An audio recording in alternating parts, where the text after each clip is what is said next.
يا أيها الناس إنا خلقناكم من ذكر وأنثى وجعلناكم شعوبا وقبائل لتعارفوا إن أكرمكم عند الله أتقاكم إن الله عليم خبير.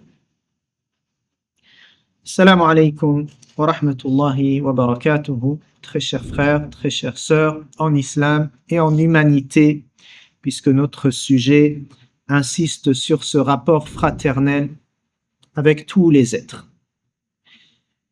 Ce verset, vous voyez, dans Surat al-Hujurat, on a plusieurs fois Ya ayyuhalladhina amanu. Vous pouvez compter le nombre de versets qui commencent par Ô vous qui portez la foi. Et il y a un appel qui se distingue. Un appel qui est dirigé à l'humanité. Ya ayyuhan nas, ô vous les gens, nous vous avons créé d'un mâle, d'une femelle, afin que vous vous entreconnaissiez. Vous êtes répartis en peuples et tribus afin que vous vous entreconnaissiez.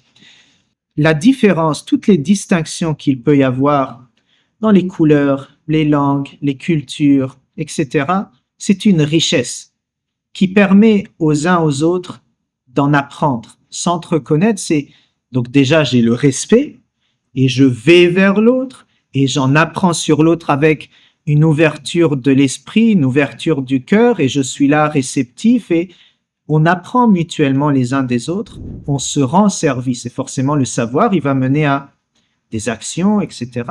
On veut arriver à cette relation entre humains qui est, on se rend service les uns les autres et on se respecte encore une fois. Ce verset et les versets qui suivent ont une circonstance de révélation. Il y a une tribu qui s'appelle les Banu Asad.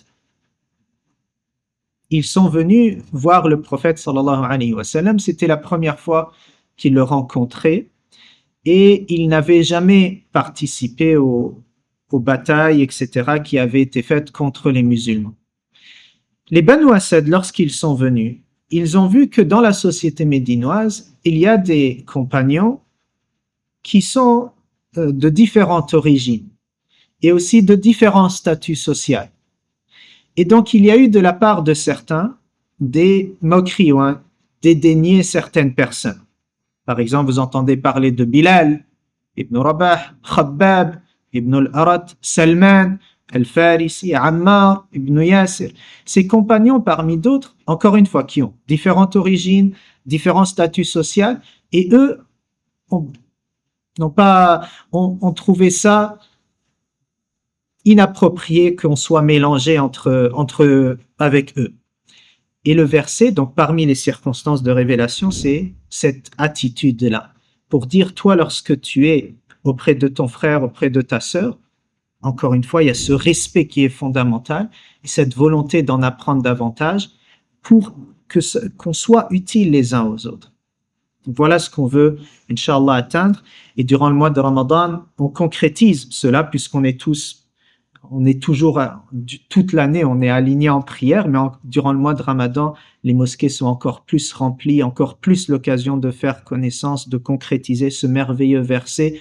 On est alignés sur la même ligne, on voit à l'horizon la même direction, on est tous, nos battements de cœur battent à l'unisson parce qu'on est unis. Au-delà de ces différences qu'on voit d'un bon œil, qu'on voit comme une richesse, il y a une unité.